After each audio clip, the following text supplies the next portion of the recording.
Belanda semakin sewenang-wenang karena merasa telah menang pada Perang Dunia Kedua.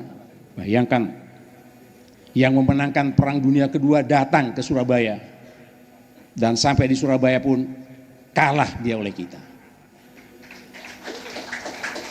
Melihat situasi yang sudah sangat kondusif itu, Hadratus Syekh Kiai Haji yang tidak kondusif, Hadratus Syekh Kiai Haji Hasyim Asy'ari yang waktu itu berkedudukan di Surabaya mengundang konsul-konsul NU seluruh Jawa dan Madura agar hadir di Surabaya pada tanggal 21 Oktober 1945. Pada pertemuan itu Kiai Haji Hasyim Asy'ari menyerukan resolusi jihad fisabilillah yang meminta seluruh umat Islam, pria maupun wanita, untuk ikut berjihad mempertahankan tanah air dan bangsanya. Datanglah kami ke sini. Maka salah satu penyebab mengapa saya dengan kekuatan penuh datang kemari, itu ajakan Pak Kiai. Saya anggap ini perintah dari Pak Kiai kepada saya. Kenapa? Karena saya bintang 4. Pak Kiai bintang 9, saya hormat sama beliau.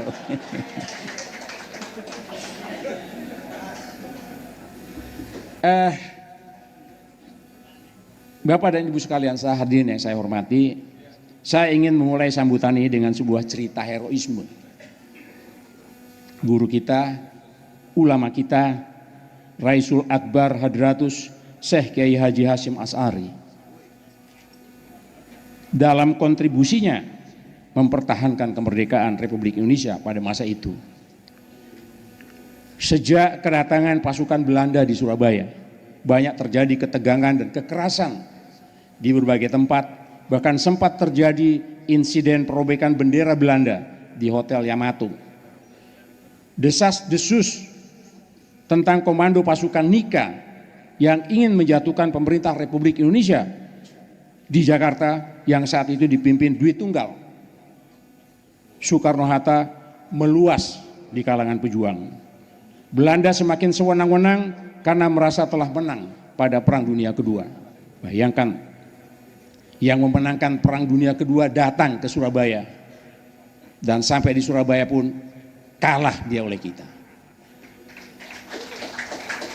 Melihat situasi yang sudah sangat kondusif itu, Hadratus Syekh Kiai Haji yang tidak kondusif, Hadratus Syekh Kiai Haji Hasyim Asy'ari yang waktu itu berkedudukan di Surabaya mengundang konsul-konsul NU seluruh Jawa dan Madura agar hadir di Surabaya pada tanggal 21 Oktober 1945.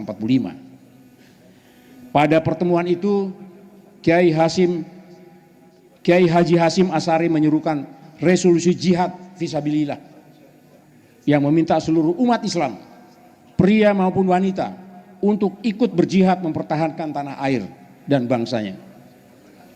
Fatwa resolusi jihad pun segera bergema dan menyebar luas di seluruh lapisan masyarakat dan pesantren. Pada tanggal 22 Oktober 1945, puluhan ribu santri di Jawa Timur mulai mengkonsolidasikan diri untuk turut berpartisipasi dalam perang kemerdekaan. Sejak tanggal 22 Oktober 1945 itu, perang berkecamuk di sana sini di Santero, kota Surabaya, hingga berpuncak pada 10 November 1945, di mana pertempuran besar antara tentara Indonesia dibantu laskar-laskar rakyat dan sebagian besar adalah para santri dan gerilyawan melawan gabungan pasukan Inggris dan Belanda. Pihak tentara kolonial yang sejak awal meremehkan rakyat kita tidak menyangka bahwa skala perang meluas secara masif di Jawa Timur. Dibakar oleh semangat jihad yang difatwakan oleh Kiai Haji Hasyim Asy'ari, tercatat sebanyak hampir 15.000 nyawa pejuang kita gugur. Dan dalam pertempuran Surabaya, dan hampir 20.000 yang luka-luka. Kota Surabaya dan ratusan ribu penduduk terpaksa mengungsi dalam derita dan kesulitan. Atas peristiwa berdarah itu, hari ini tanggal 10 November kita memperingati sebagai Hari Pahlawan. Saya yakin Di antara ribuan pejuang yang gugur dalam pertempuran Surabaya adalah warga Nahdien, para guru-guru dan santri NU. Al-Fatihah untuk beliau-beliau semua, dan semoga syahid menjemput para guru, ulama, dan santri-santri yang kita yang telah gugur sebagai syuhada berdirinya Republik Indonesia. Kisah tersebut saya sampaikan untuk menjadi peringatan buat kita semua bahwa kemerdekaan Indonesia salah satunya disumbangkan oleh jerih payah para ulama, guru, dan santri-santri NU. Karenanya marilah kita senantiasa warisi semangat mereka serta mengamalkannya dalam bentuk kita sehari-hari. Saya ingin menyampaikan di sini betapa seorang pimpinan kita, presiden kita yang tidak pernah semangatnya menurun, bahkan semakin meningkat. Dan beliau betul-betul memperhatikan persatuan. Tidak mungkin, sangat tidak mungkin kita melakukan apapun tanpa kerjasama yang kuat.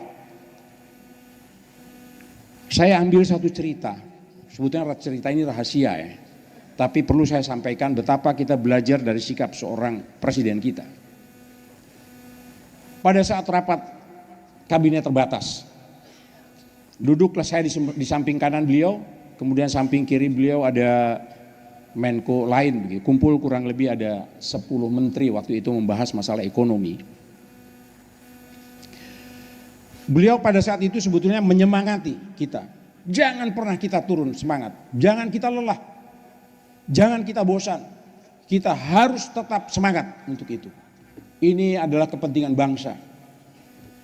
Sampai beliau contohkan, kalau saya tidak semangat, saya tidak akan duduk di meja ini.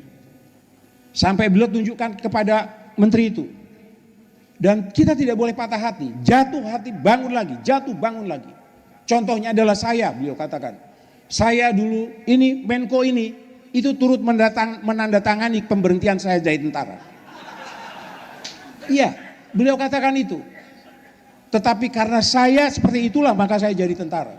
Kalau dulu tidak dipecat mungkin saya tidak akan jadi presiden. Begitu besar semangat beliau, dan satu hal yang dipelajari oleh kita adalah beliau tidak melihat siapa-siapa.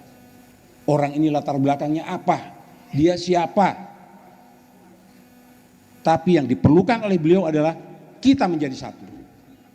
Kita bangun negeri ini, kita berjalan bersama-sama dan pasti tercapai dengan tekad yang kuat. Oleh karenanya mungkin salah satu juga yang menyebabkan saya membawa satu susunan kekuatan Polkam yang datang ke sini adalah supaya mempelajari semangat yang seperti ini. Yang pernah ditampilkan oleh masyarakat di Jawa Timur khususnya Surabaya pada saat kita menjelang mempertahankan kemerdekaan di tanah Majapahit ini. Oleh karena itu jangan sempat api yang menyala seperti itu sekarang agak redup. Jangan sampai redup, harusnya semakin membesar agar kita bisa mengabdi sepenuhnya kepada bangsa ini dan menyajikan inilah bangsa yang harus kita bawa, harus kita capai. Semoga itu bisa muncul segera dari Jawa Timur muncul. Matahari saja munculnya di timur. Ya, matahari itu munculnya di timur. Kemudian baru terang gitu. Apa salahnya kalau kita mulai membangun Pulau Jawa juga mulainya dari timur. Kemudian Indonesia juga kita bangun. Ini yang sebetulnya harus kita pahami.